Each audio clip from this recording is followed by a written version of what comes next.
ನಮಸ್ಕಾರ ಗೆಳೆಯರೆ, ನಾನು ಈಗ ಕನ್ನಡ ಸ್ಟಾಕ್ ಮಾರ್ಕೆಟಲ್ಲಿ ವಿಷಯದ ಬಗ್ಗೆ ಅಂದರೆ ಸ್ಟಾಕ್ ಮಾರ್ಕೆಟ್ ಬಗ್ಗೆ ನಾನು ಎಕ್ಸ್ಪ್ಲೇನ್ ಮಾಡೋದಕ್ಕೆ ಇಷ್ಟಪಡ್ತಾ ಇದ್ದೇನೆ.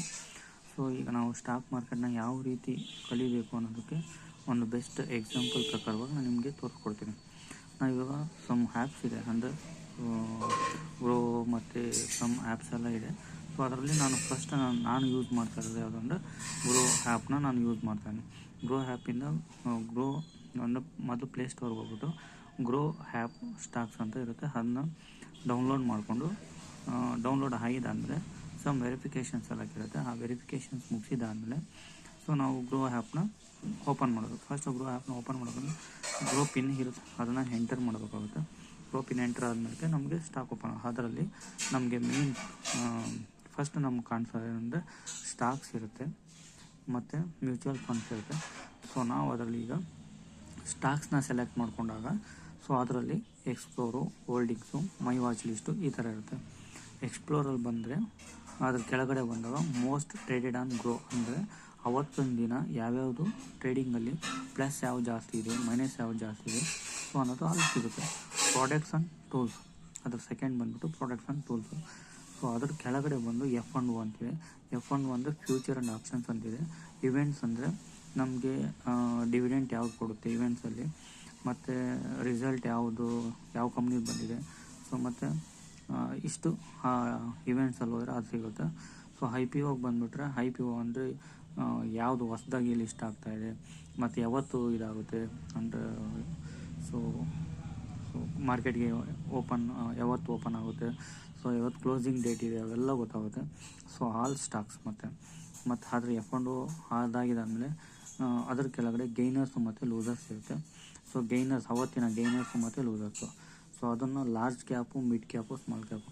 ಸೊ ಇದರಲ್ಲಿ ಲಾರ್ಜ್ ಕ್ಯಾಪು ಮತ್ತು ಮಿಡ್ ಕ್ಯಾಪು ಗೈನರ್ಸ್ ಅಂದರೆ ಯಾವುದು ಜಾಸ್ತಿ ಆಗಿದೆ, ಅಂದರೆ ಲಾರ್ಜ್ ಕ್ಯಾಪಲ್ಲಿ ಯಾವ್ಯಾವ್ದು ಬಂದಿದೆ, ಮತ್ತು ಮಿಡ್ ಕ್ಯಾಪಲ್ಲಿ ಯಾವ್ದಾದ್ರು ಜಾಸ್ತಿ ಗೈನ್ ಆಗಿದೆ, ಮತ್ತು ಸ್ಮಾಲ್ ಕ್ಯಾಪಲ್ಲಿ ಯಾವ್ದಾವ್ದು ಗೈನ್ ಆಗಿದೆ ಎಂಬುದು ಸೊ ಗೈನರ್ಸಲ್ಲಿ ಗೊತ್ತಾಗುತ್ತೆ.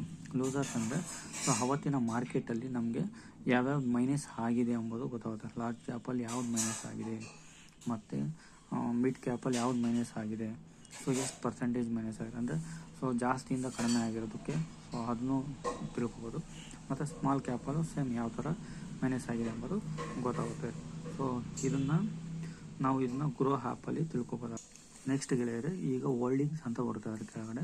ಸೊ ಆ ಹೋಲ್ಡಿಂಗ್ಸ್ ಹೋದರೆ ಹೋಲ್ಡಿಂಗ್ಸಲ್ಲಿ ಕರೆಂಟು ಮತ್ತು ಇನ್ವೆಸ್ಟೆಡ್ ಅಂತ ಒಂದು ಸೈಡ್ ಇರುತ್ತೆ, ಇನ್ನೊಂದು ಟೋಟಲ್ ರಿಟರ್ನ್ ಮತ್ತು ಒನ್ ಡೇ ರಿಟರ್ನ್ ಅಂತ ಅದೇ ಇದರಲ್ಲಿ ರೈಟ್ ಸೈಡ್ ಇರುತ್ತೆ. ಸೊ ನಾವು ಕರೆಂಟ್ ಅಂದರೆ ಈಗಿರುವಂಥದ್ದು, ಇನ್ವೆಸ್ಟೆಡ್ ಅಂದರೆ ನಾವು ಇನ್ವೆಸ್ಟ್ ಮಾಡಿರೋ ಅಮೌಂಟು, ಕರೆಂಟ್ ಅಂದರೆ ಹೀಗಿರುವಂಥ ಸಿಚುವೇಷನಲ್ಲಿರುವಂಥ ಪ್ಲಸ್ಸು ಇಲ್ಲ ಮೈನಸ್ಸು ಅನ್ನೋದು ಅಲ್ಲಿ ಸಿಗುತ್ತೆ ನಮಗೆ. ಇಲ್ಲಿ ಒನ್ ಡೇ ರಿಟರ್ನ್ ಅಂದರೆ ಇವತ್ತಿನ ಒಂದು ರಿಟರ್ನ್ ಎಷ್ಟು ಬಂದಿದೆ ಎಂಬುದು ನಮಗೆ ಇಲ್ಲಿ ಗೊತ್ತಾಗುತ್ತೆ. ಟೋಟಲ್ ರಿಟರ್ನ್ ಅಂದರೆ ಸೊ ಹಂಗೆ ನಾವು ಹಾಕಿದಾಗಿಂದ ಇನ್ವೆಸ್ಟ್ ಮಾಡಿದಾಗಿಂದ ಸೊ ಟೋಟಲ್ ರಿಟರ್ನ್ಸು ಎಷ್ಟಾಗಿದೆ ಎಂಬುದು ಇಲ್ಲಿ ಸಿಗುತ್ತೆ ನಮಗೆ, ಅಂದರೆ ಎಷ್ಟು ಅಮೌಂಟ್ ಆಗಿದೆ ಅಂದರೆ ಪ್ಲಸ್ಸಾ ಮೈನಸ್ ಅನ್ನೋದು ಗೊತ್ತಾಗ್ಬಿಡುತ್ತೆ. ಮತ್ತು ಇದ್ರ ಕೆಳಗಡೆ ಕರೆಂಟ್ ಇನ್ವೆಸ್ಟೆಡ್ ಅಂದರೆ ಕಂಪ್ನೀಸ್ ನೇಮ್ ಬರುತ್ತೆ, ಮತ್ತು ಇಲ್ಲಿ ಅದರ ಅಮೌಂಟು ನಾವು ಯಾವ್ಯಾವ ಕಂಪ್ನಿದು ಎಷ್ಟೆಷ್ಟು ಅಮೌಂಟು, ಎಷ್ಟೆಷ್ಟು ಶೇರು, ಸೊ ಅಂದರೆ ಕಂಪ್ನಿ ನೇಮು ಮತ್ತು ಶೇರ್ಸ್ ಇಲ್ಲಿ ಕೆಳಗಡೆ ಇರುತ್ತೆ. ಸೊ ಈ ಕಡೆ ರೈಟ್ ಸೈಡು ಅಮೌಂಟು ಮತ್ತು ಎಷ್ಟು ಪರ್ಸೆಂಟೇಜ್ ನಮಗೆ ಲಾಭ ಬಂದಿದೆ, ಎಷ್ಟು ಪರ್ಸೆಂಟೇಜ್ ನಮಗೆ ಲಾಸ್ ಆಗಿದೆ ಎಂಬುದು ಇಲ್ಲಿ ಗೊತ್ತಾಗುತ್ತೆ ನಮಗೆ. ಸೊ ಇದನ್ನು ತಿಳ್ಕೊಬೋದು, ಈ ಥರ ನಾವು ತಿಳ್ಕೊಬೋದು. ನೆಕ್ಸ್ಟ್ ವಿಡಿಯೋದಲ್ಲಿ ನಾನು ನಿಮಗೆ ಸೊ ಯಾವ್ಯಾವ ಸ್ಟಾಕ್ನ ಹೆಂಗೆ ಅಂದರೆ ಯಾವ ಥರ ನಾವು ಅದನ್ನ ಅನಲೈಸ್ ಮಾಡಬೇಕು ಅನ್ನೋದು ನಾನು ನಿಮಗೆ ತಿಳಿಸ್ಕೊಡ್ತೀನಿ. ಸೊ ಈ ಪೂರ್ತಿ ವಿಡಿಯೋ ನೋಡೋದಕ್ಕೆ ನಿಮಗೆ ಧನ್ಯವಾದಗಳು. ನಿಮಗೇನಾದರೂ ಇಷ್ಟ ಆಗಿದ್ದರೆ ಇದಕ್ಕೆ ಲೈಕ್ ಮತ್ತು ಸಬ್ಸ್ಕ್ರೈಬ್ ಮಾಡ್ಕೊಳ್ಳಿ. ಸೊ ಬೇರೆಯವ್ರಿಗೆ ಶೇರ್ ಮಾಡಿ. ಥ್ಯಾಂಕ್ಸ್.